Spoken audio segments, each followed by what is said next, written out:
కృష్ణ పరబ్రహ్మణే నమః. ఓం శుక్లాంబరధరం విష్ణుం శశివర్ణం చతుర్భుజం ప్రసన్నవదనం ధ్యాయేత్ సర్వవిఘ్నోపశాంతయే. శ్రీ భగవద్గీత.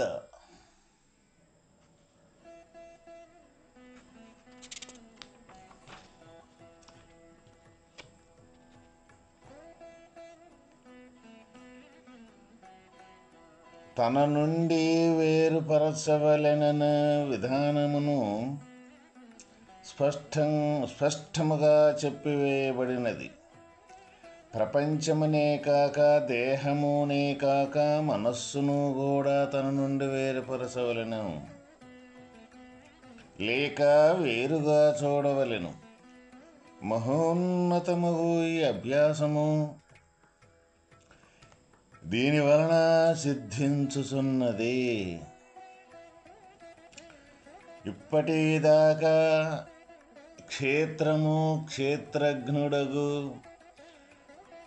రెండింటి యొక్క వివరణ చెబుతూ క్షేత్రాన్ని ఏ తీరుగా వేరుపరచవలను, క్షేత్రం అంటే ఏమిటి అని మనకు తెలియజేయటం జరిగిందన్నమాట. ఇక జ్ఞానం అనగానేదియో చెప్పుచున్నారు. అమానిత్వామదం విత్వా మహింసా క్షాంతిరాజ్యవం ఆచార్యోపాసనం శౌచం స్థైర్యమాత్మా వినిగ్రహః. ఈ అధ్యాయమునందు జ్ఞానము జ్ఞేయము అని రెండు చెప్పబడుతున్నవి. అంటే జ్ఞానము అంటే సాధన, జ్ఞేయము అంటే సాధ్యము. పరమాత్మయను లక్ష్యమును చేరుటకు వలసిన నైతిక ఆధ్యాత్మిక సంపత్తియే జ్ఞానమని ఇచ్చట పేర్కొనబడినది. అంటే పరమాత్మనే చేరుకునే దానికి సంబంధించిన మార్గం ఏదైతే ఉన్నదో ఆ మార్గమే ఇక్కడ జ్ఞానమని పేర్కొనబడినది. అట్టి జ్ఞానమునందు ఆరితేరనిచో జ్ఞేయ వస్తువుకు పరమాత్మ ఎవరనూ పొందజాలరు.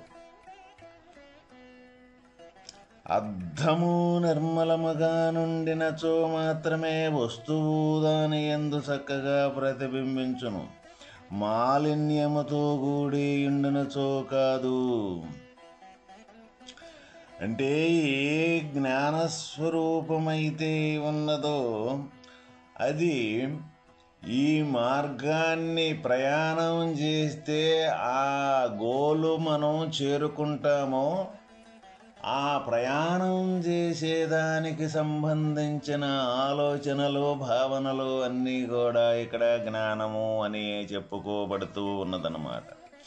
అయితే ఇక ఆ మార్గము తప్ప రెండవది ఇక ఏది కూడా తనకు కనపడకుండా దానికి సంబంధించిన భావనలు కానీ, దానికి సంబంధించిన సేవాభావాలు కానీ, దానికి సంబంధించిన క్రియ కానీ, అభ్యాసం కానీ చేసేది మొత్తం కూడా ఇక్కడ జ్ఞానమనే చెప్పబడుతూ ఉన్నది. అయితే అది శుద్ధంగా ఉండాలి అని మనకు ఇక్కడ చెబుతూ ఉన్నారు. శుద్ధంగా ఉండటం అంటే ఇప్పుడు ఒక అద్దము ఉంది. అద్దమునందు మన ముఖము బాగా శుభ్రంగా కనపడాలి అంటే అద్దం అనేది మురికి లేకుండా, దుమ్ము లేకుండా శుభ్రంగా తుడిచినప్పుడు ఏ విధంగా మన ముఖం అనేది చాలా శుభ్రంగా కనపడుద్దో ఉన్నట్లుగా అదేవిధంగా పరమాత్మ మార్గములో చేరాలి అంటే ఈ జ్ఞానం అనేది, ఈ జ్ఞాన మార్గం అనేది రెండవ ఆలోచన, రెండవది లేకుండా ఉండే యొక్క విధానం ఏదైతే ఉందో అదే ఇక్కడ శుద్ధత. ఆ విధంగా అప్పుడే అధిష్టానమగు ఆత్మ దాని యందు బాగుగా వ్యక్తము కాగలదు. ఏ విధంగా మనకి అర్థంలో మన ముఖం ప్రతిబింబం అనేది చక్కగా కనిపించుతూ ఉన్నదో ఆ తీరుగా ఎటువంటి భావనలు లేకుండా జ్ఞానంలో ప్రయాణం అనేది, మార్గం అనేది అది తప్ప రెండవది లేకుండా శుద్ధంగా ఉన్నప్పుడే అధిష్టానం అంటే వాస్తవమైన పరమాత్మ స్వరూపము తప్పనిసరిగా మనకి చాలా దగ్గరగా గోచరించడం జరుగుతూ ఉంటుందన్నమాట. అందువల్లే కాబట్టి సాధకుడు ముఖ్యముగా ఈ జ్ఞాన గుణములను అభ్యసించుటయందే మొట్టమొదట తన దృష్టిని కేంద్రీకరించవలసి ఉండును. జ్ఞాన సహాయముచే జ్ఞేయము దానంతటనదియే సంప్రాప్తించగలదు. కనుకనే గీత యందు అనేక చోట్ల భగవానుడు ఈ జ్ఞాన గుణములను ఎక్కువగా కూడా ప్రోత్సహించుచూ వచ్చిరి. ఇచ్చోట 20 సుగుణములు పేర్కొనబడినవి. సాధకుడు ఒక్కొక్క దానిని బాగుగా అభ్యసించుచు క్రమముగా వానినన్నింటినీ తన స్వరూపమును మిళితము చేసుకొనవలయను. ఏ జ్ఞాన గుణాలైతే ఉన్నాయో ఆ జ్ఞాన గుణాలు మొత్తం తన స్వరూపములో మిళితము చేసుకోవాలి అని ఇక్కడ మనకు తెలియజేయటం జరిగిందనమాట. ఇక్కడ ఈ నేను అంటే మన శరీర భావన కాకుండా శరీరానికి ఆధారంగా, శరీరానికి అతి సూక్ష్మంగా ఉండే జ్ఞాన స్వరూపమే నేను. ఈ జ్ఞాన స్వరూపమే నేనంటే ఈ ఇంద్రియాదులకి కూడా మొత్తానికి, ఈ శరీరానికి మొత్తానికి కూడా శరీరంలోనే ఉండి శరీరానికి మిగిలి చూసే యొక్క స్వరూపమే ఇక్కడ జ్ఞానము అంటే. మనం ప్రతి ఒక్కరము కూడా ఈ జ్ఞాన స్వరూపులమే కానీ ఈ శరీరం అనే క్షేత్రం కానే కాదు. అంటే ఈ శరీరానికి ఆధారభూతమైన జ్ఞాన స్వరూపమే మనం. అందువల్ల ఇక్కడ భగవానుడు మనకు శరీరాన్ని అనేక రకాలుగా కనపడే ఈ జ్ఞానానికి గోచరించే ప్రతి ఒక్కటి కూడా ఈ శరీరం అనే మనకి ఇక్కడ తెలియజేయటం జరిగింది. జ్ఞానానికి కనపడే ప్రతి ఒక్క దృశ్య రూపకం కానీ, ఆంతరంగికంగా కదిలే ప్రతి ఒక్క కదలిక కానీ ఈ మొత్తం కూడా ఈ దృశ్య రూపకమే తప్ప వేరేది కాదు. అంటే జ్ఞానం కంటే వేరుగా ఉండేది మొత్తం కూడా ఇది క్షేత్రమే, అంటే శరీరమే, జడ పదార్థమే అని మనకి ఇక్కడ తెలియజేయటం జరిగింది. అదేవిధంగా ఇక్కడ జ్ఞానాన్ని సముపార్జించుకునే దానికి సంబంధించిన గుణాలని కొన్ని చెప్పి ఆ గుణాలను కూడా తన స్వరూపములో మిళితం చేసుకోవాలి అని చెబుతూ ఉన్నారు. ఇప్పుడు ఏ గుణాలు అయితే ఉండయో, మనకు సద్గుణాలు ఏవైతే ఉండయో ఆ సద్గుణాలు ఈ ఇంద్రియ నిగ్రహం కానీ, ఈ కామము కానీ, ఈ లేకపోతే ఫలాపేక్ష లేకుండా కర్మ కానీ, ఈ ప్రతి ఒక్క కర్మ కూడా భగవన్మయంగా చేయటం కానీ, ఇటువంటి గుణాలనేది ఉన్నప్పుడు ఆ గుణాలు కూడా ఎక్కడి నుంచి కదులుతూ ఉన్నాయి అంటే జ్ఞానంలో నుంచే ఈ గుణాలు కూడా కదులుతున్నాయి. అక్కడ జ్ఞాన స్వరూపం తానైనప్పుడు తనలో నుంచి కదిలిన ఈ జ్ఞాన గుణాలకు సంబంధించిన క్రియ చలుపుతూ కూడా ఆ జ్ఞానమే తానన్న విషయం వదలకుండా తనలో నుంచి కదిలిన ఈ జ్ఞాన గుణాలైతే ఉన్నాయో ఆ జ్ఞాన గుణాలు తనలో నుంచే కదిలి మళ్ళీ తనలోనే విలీనమైపోతూ ఉన్నాయి అన్న విషయాన్ని వదలకుండా ఉండాలి. ఇక్కడ వదలకుండా ఉండటమే ఇక్కడ జ్ఞానంలో మిళితం చేయటం అన్నమాట. అదేవిధంగా మనం ప్రతి ఒక్కరము కూడా చేసే ప్రతి ఒక్కటి కూడా ఏ కార్యకలాపాలు ఏవైతే ఉన్నాయో ఈ ప్రపంచానికి సంబంధించి ఎవరు ఇష్టానికి సంబంధించి వాళ్ళు చేసే కర్మలు కూడా ఏవైతే ఉన్నాయో అవి మనం తెలిసి చేసినా తెలియక చేసినా కూడా జ్ఞానం అనే ఆధారంతో జ్ఞానంలో నుంచే ప్రతి ఒక్కటి కదులుతూ ఉన్నాయి. కానీ వేరే ఇంకొక వస్తువు అనేది లేనే లేదు. కాకపోతే అది మనం దేహభావనతోటి దేహమే నేను అనుకుంటూ ఉన్నాం కాబట్టి అవి మనం మరుపు చెంది జ్ఞానం అనే స్వరూపం మనం అనే సంగతి మరుపు చెంది ఈ దేహం అనుకున్నాం కాబట్టి ఈ క్షేత్రం అనుకున్నాం కాబట్టి ఈ క్షేత్రంతో సమస్తం జరుగుతూ ఉంది అనుకుంటూ ఉన్నాము. వాస్తవంగా మనం బాగుగా విచారించి బాగుగా పరిశీలన చేసి ఏదైతే ఉందో ఈ క్షేత్రం అనేది ఈ దేహం అనేది నిజం కాదని మనకి తెలిసినప్పుడు ఉండేది అక్కడ జ్ఞానస్వరూపమే. ఎప్పుడైతే జ్ఞానంగా మనం మారిపోతామో ఈ దేహం అనేది అప్పుడే అబద్ధం అయిపోద్ది, లేన స్వరూపంగా అయిపోద్ది. ఈ మనం అనుకుంటాం దేహం నిజం కాదు అబద్ధమని చాలామంది ప్రయాణం చేసే ఈ దైవ మార్గంలో ప్రయాణం చేసేవాళ్ళు అనుకుంటూ ఉన్నాము. కానీ దేహం అనేది అబద్ధమని అనుకుంటే కాదు. ఎందుకు కాదు అంటే దేహమే మనం అయ్యుండి దేహం అబద్ధమని ఏ విధంగా అనుకుంటే దేహం అబద్ధం అవుద్ది? కాదు. అయితే ఎట్లా అవుద్ది? దేహంలో ఉండి అతి సూక్ష్మంగా ఉన్న జ్ఞానంగా మనం మారిపోయినప్పుడే దేహం అబద్ధం అవుద్ది. అప్పుడు అబద్ధమని చెప్పుకోవాల్సిన పని లేదు. ఇంకొకరు నిజమని చెప్పినా కానీ అది అబద్ధంగానే మనకు ఉంటుంది. ఎందుకు? దేహంలో ఉండి దేహానికి అతి సూక్ష్మంగా ఉండే జ్ఞానమే మనం అయ్యాం కాబట్టి ఈ జ్ఞానం దేహం మొత్తంలో కూడా ఇమిడి ఉన్నది.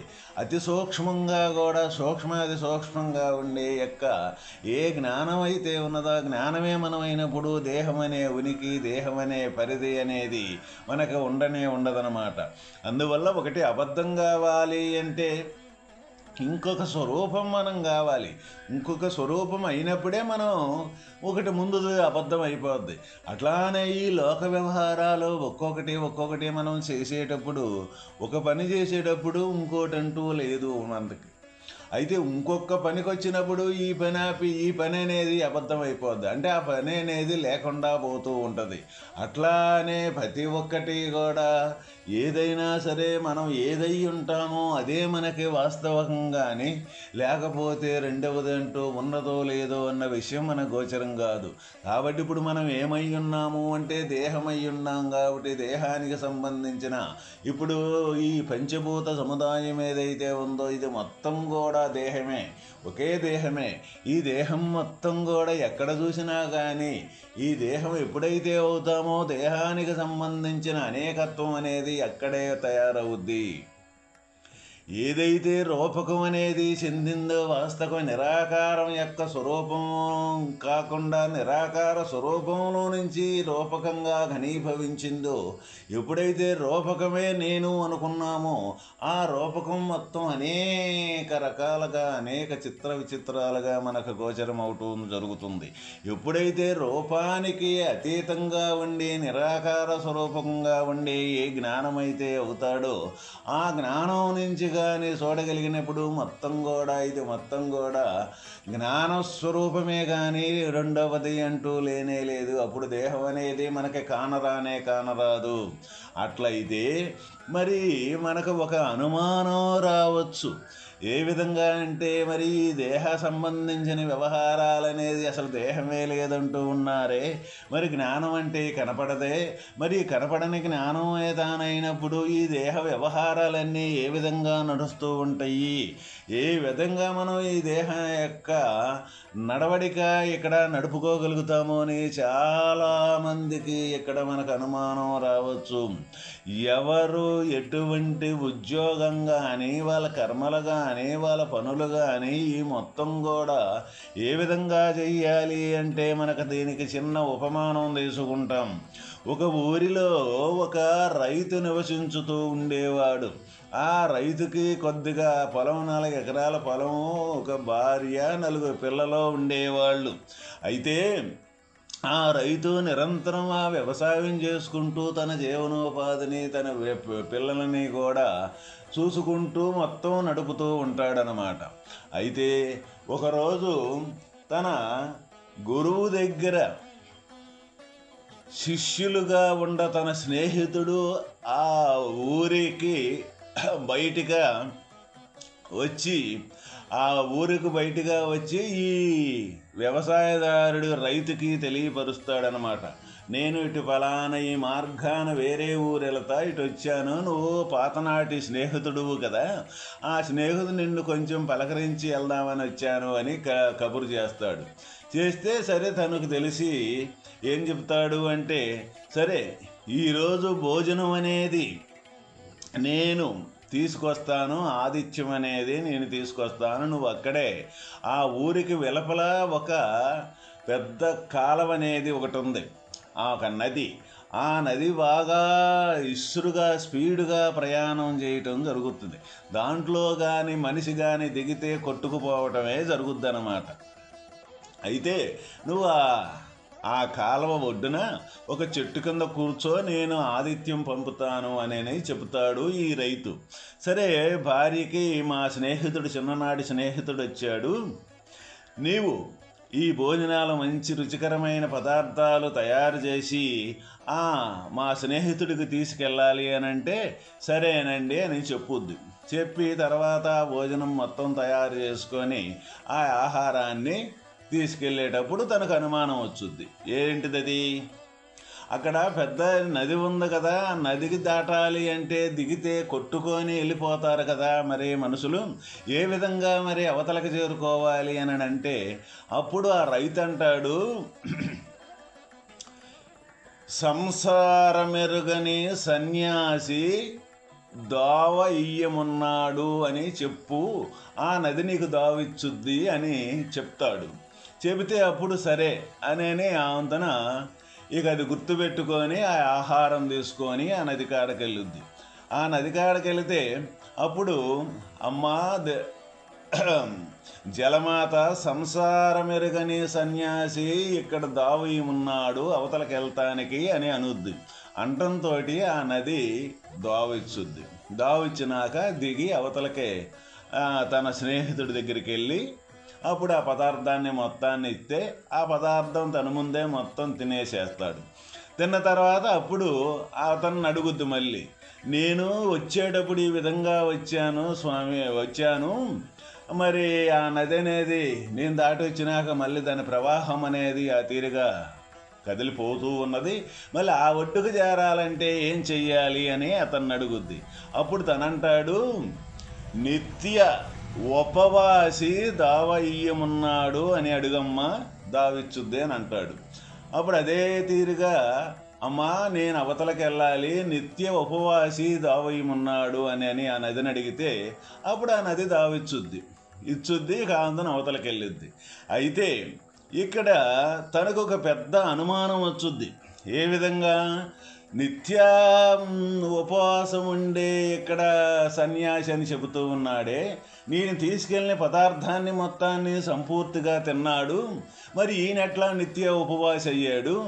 మరి వచ్చేటప్పుడేమన్నా అక్కడ మా భర్త సంసారం ఎరుగని సన్యాసి అని ఆయన చెప్పాడు, ఆయనకి నేను భార్యనున్నాను, బిడ్డలున్నారు, మరి ఈ విధంగా వీళ్ళిద్దరు ఎట్లా సంసారం ఎరిగిన సన్యాసి మా భర్త ఎట్లా అయ్యాడు, ఈయన నిత్య ఉపవాసం ఎట్లా అయ్యాడని ఆమెకు అనుమానం వచ్చుద్ది.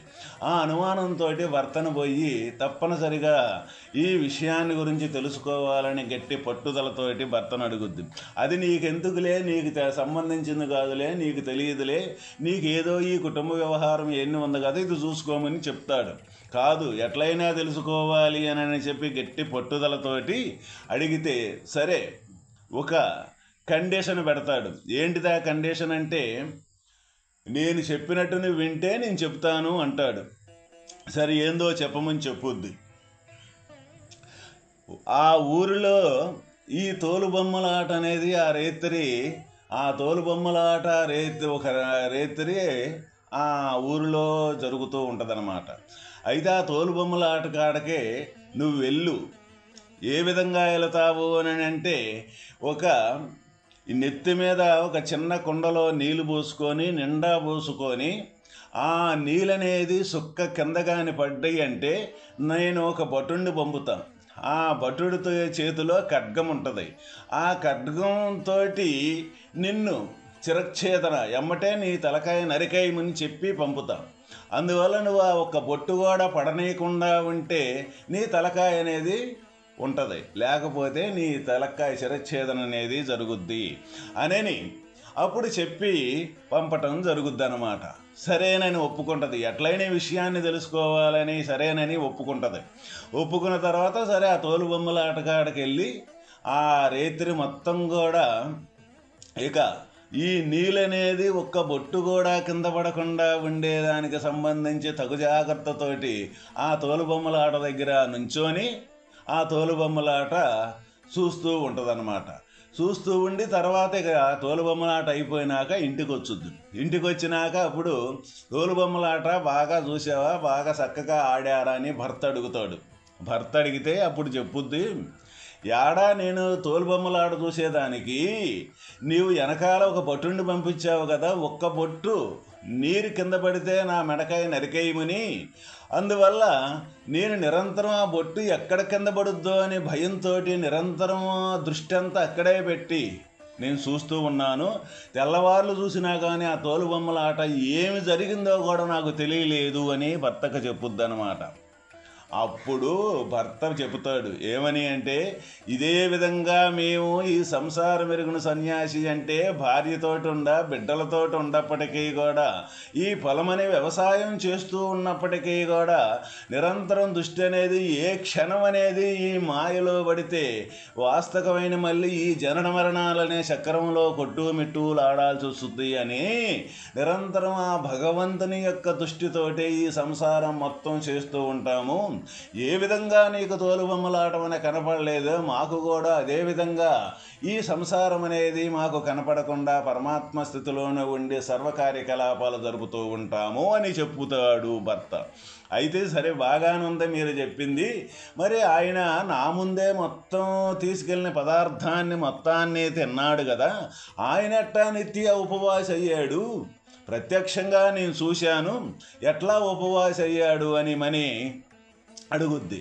ఆయన మేమిద్దరం కూడా ఒక గురువుగారి దగ్గర శిష్యులము, ఆయన కూడా నిత్య ఉపవాసి ఎట్లా అయ్యాడు అంటే పరమాత్మ దృష్టితోటే ఈ పదార్థాన్ని మొత్తాన్ని తీసుకున్నప్పుడు తనకి ఈ పదార్థాన్ని నేనొకడిని ఉన్నాను, నేను ఈ పదార్థాన్ని తిన్నాను అనే ఉనికి లేకుండా పరమాత్మ దృష్టితో తీసుకున్నప్పుడు పరమాత్మ యొక్క స్వరూపము నిరాకారం కాబట్టి నిరాకార స్వరూపము ఏది తీసుకున్నా ఏది తీసుకున్నదని కానీ తీసుకోలేదు కానీ అని గుర్తెరిగేదానికి ఆస్కారం లేకుండా ఉన్న స్థితిలోనే ఆ పదార్థం తీసుకున్నాడు.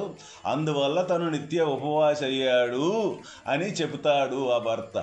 ఆ విధంగా ఈ ఉపమానం ద్వారా మనం తెలుసుకున్న విధానం ఏంటిదంటే, ఎవరు ఎటువంటి కర్మలో చేస్తున్నప్పటికీ కూడా పరమాత్మ దృష్టితోటి కానీ వదలకుండా కానీ ఈ కర్మలు కానీ చేయగలిగినట్లయితే ఆ విధంగా దేనికి అంటుకోకుండా తామరాకు నీటిలో ఉండి నీటి కంటకుండా ఉండే విధంగా తప్పనిసరిగా నిరంతరం ఆ పరమాత్మ స్థితిలోనే ఉండగలుగుతాడనే ఈ కథ ద్వారా మనకే జ్ఞానం అనేది అర్థమైంది. ఓం తత్సత్.